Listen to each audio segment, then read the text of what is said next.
I would love for you to feel free all the time, feel safe all the time. But you identify with your body. There is no body. It's completely fake. Total illusion. It's a complete falsehood. There is no body. I'm going to prove that there is no body. And I dare you to prove I am wrong. Put your comments below if you think I'm wrong and put your arguments. So imagine you're walking in the park and I walk over to you and I say, hey friend, I want to talk to you about this body. Do you have a body? And you'll say yes. And then I'll say, how did you know you have a body? And you'll say, when I was young, I was told I have a body. I read in the books. Say, okay, so it's a concept that you inherited. And you'll say, no, it's not a concept, it's a real thing. So then I'll say, show me the body. Where is it? Then you'll say, look, it's right here, look. And you'll move your hand, gesture from top to bottom to tell me that it's right here. And I'll tell you that all I see is color and some lines. And you'll say, well, this color and these lines is what my body is. And then I'll say, I cannot see the back of your body. I cannot see the insides. I cannot see the organs. And you'll say that, well, you have to imagine that there's a back and you'll have to imagine that there are organs. You'll have to kind of conceptualize the whole thing in your head. And I'll say, okay, so it's an imaginary concept. And you'll say, no, it's real, it's there. Then I'll say, prove it. And you'll say, why don't you touch my hand? Come here, touch my hand, you can feel it. And I'll go touch your hand, and I'll say, well, what I'm experiencing right now is some sensation. That's what they call it, sensation. That is what I'm experiencing right now. I can get this sensation from touching some other object. Where is the evidence that you have a body? Then you'll say, well, I'm going to scrape some cells from my hand, from the skin, or from inside my cheek, and I'm going to show it under the microscope that it's really there. And then you do that, and I look through the microscope, and I see the cells, and I say all I see is some outlines, some dots, some cellular structure. But where is the body? Then you'll say, well, lots and lots of these kind of cells together make the body. And then I'll say, okay, so I'll have to imagine that they together make a body. And then he'll say, yes, perhaps you'll have to. So this body seems to be a concept. Then I'll say, well, let me ask you a few questions. If you have a body, then you should be able to experience it. And you'll say yes. Then I'll ask you, when you were sleeping last night, did you experience your body? And you'll say, no, I did not experience my body. Then I'll say, who was there to say that there was no experience of the body? And you'll say, well, clearly I was there to be able to say that there was no experience of the body. Then I'll ask you, have you ever fainted in your life? And you'll say, yes, it happened to me once. Then I'll ask you, did you experience your body? In that moment you lost your consciousness? And then you'll say, no, I did not experience my body. It was all black. It was a blackout. So then I'll say, who was there to say that there was a blackout? Then you'll say, I was there. Someone was there, but there was no body.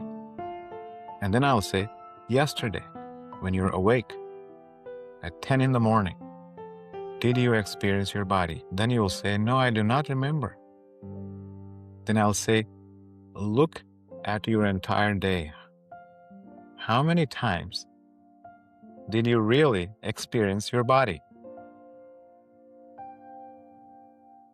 You only experience your body when you think about it. When something's wrong with the body, say something's hurting, or when you're sick, or when you're showering or doing something with the body. Apart from that, there is no experience of the body. The experience happens only when you first focus on the body, when you first imagine it to be there, or use language. And did you realize that you're never looking at the complete body at one time? You look at your hands and you imagine the rest of the stuff is still there. You're not looking at your face or your head. You're looking at the tip of your nose, but you're not looking at your head, and you believe that there's a head. You walk around believing that there's a head, there are lungs, there are kidneys, there's a heart, there are intestines. So you walk around believing that. You carry this belief, this picture in your head. And others do not see the exact same body. They might look at your body and say, "Oh, you've got a good body, you look great." And you might say, "Oh no, I'm disfigured. This is wrong with me. That's wrong with me. This is not the best body." So nobody can really agree on what they're looking at when they're looking at the body. So there's so much discrepancy. So you cannot really experience your body in the awake state unless you focus on it. You cannot experience your body in your deep sleep, or when you lose consciousness, or in near-death experiences. But you experience your presence all the time. You know that you always are.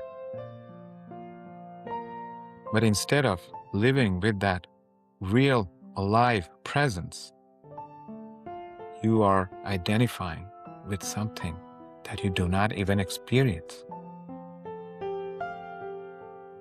So who exactly are you? We can do a quick test to check in. You sit up and ask a simple question to yourself. Who am I without my name, my language, my past? Are you experiencing your body?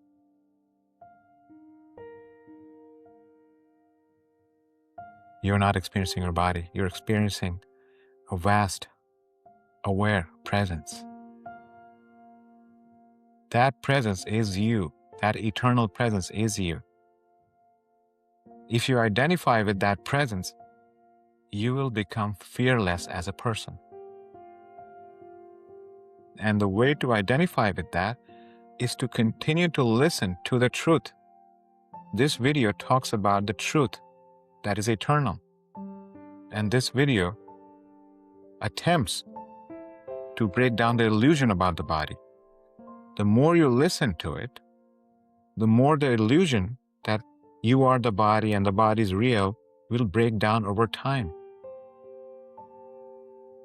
You will start having a conviction. It's very easy. You can do that.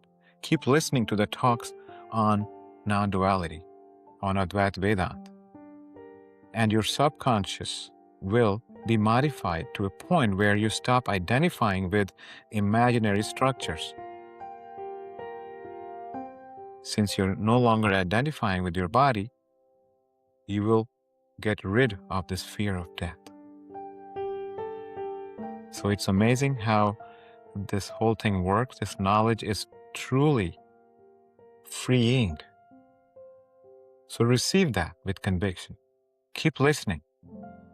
Relax and be happy. Thank you.